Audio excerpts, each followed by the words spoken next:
Fala galera, beleza? Como que vocês estão? Eu sou o Igor e está começando mais um Cats Podcast para vocês.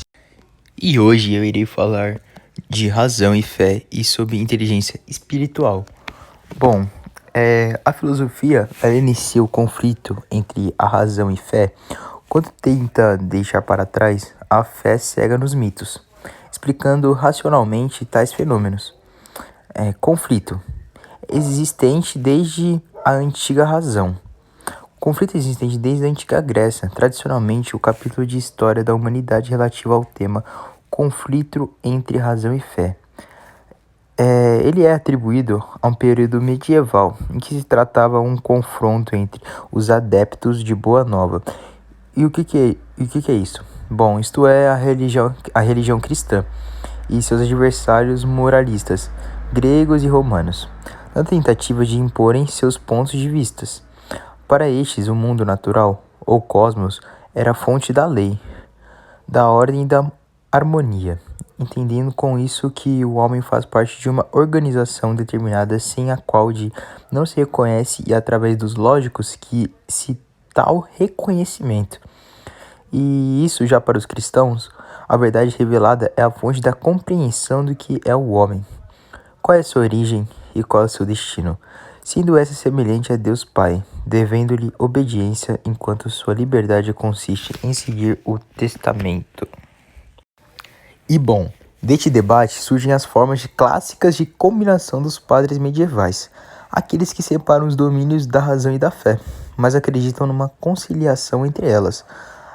Aqueles que pensam que a fé deveria submeter a razão à verdade revelada, e ainda aqueles que veem como distintas e irreconciliáveis. Esse período é conhecido como patrística, que é a filosofia dos padres da igreja. Mas bom, no entanto, pode-se levar à questão do que esse conflito entre fé e razão representa apenas um momento localizado na história. A filosofia tendo como característica a radicalidade, a insubordinação, a luta para superar preconceitos e estabelecer conceitos cada vez mais racionais através da história, mostra que, desde seu início, esta relação tem seus momentos de estranhamento e reconciliação. Por exemplo, na Grécia Antiga, o próprio surgimento da filosofia se deu como tentativa de superar obstáculos oriundos de uma fé cega nas narrativas dos poetas Homero e Hesíodo. Os educadores da Hélade, a tentativa de explicar os fenômenos a partir de causas racionais, já evidenciava o confronto com as formas de pensar e agir, que é a fé no caso do povo grego que pautava sua conduta pelos mitos. O próprio Sócrates, patrono da filosofia, foi condenado por investigar a natureza. Isso lhe deu a acusação da impiedade. Mais tarde, a filosofia cristã se degladiou para fundamentar seu domínio ideológico, debatendo sobre os temas supracitados.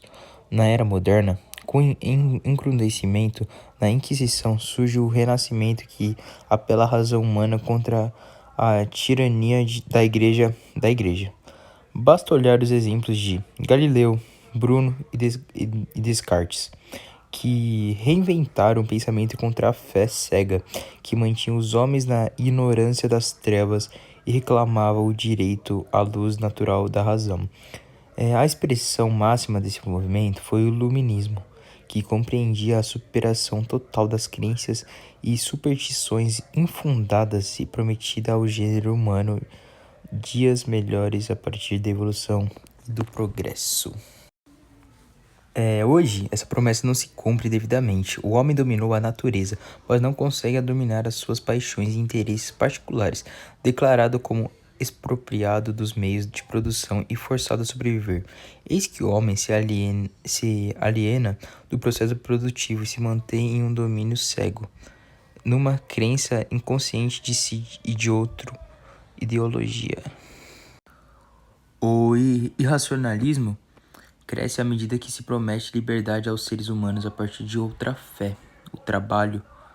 O homem explora e devasta o mundo em que ele mesmo vive, e não tem consciência disso. E tudo isso para quê? para enriquecer uma classe dominante, constatando o interesse egoísta e classista. Parece, pois que a luta entre a razão e fé não é apenas localizada, mas contínua, já que sempre há esclarecimentos e resistência a esses esclarecimentos. A razão se rebela com o estabelecimento e, quando se impõe, torna-se um dogma incutido nos homens de cada tempo. E numa linguagem hegeliana, uma tese que torna antítese e necessita já de uma síntese para que a razão desdobre a si mesma.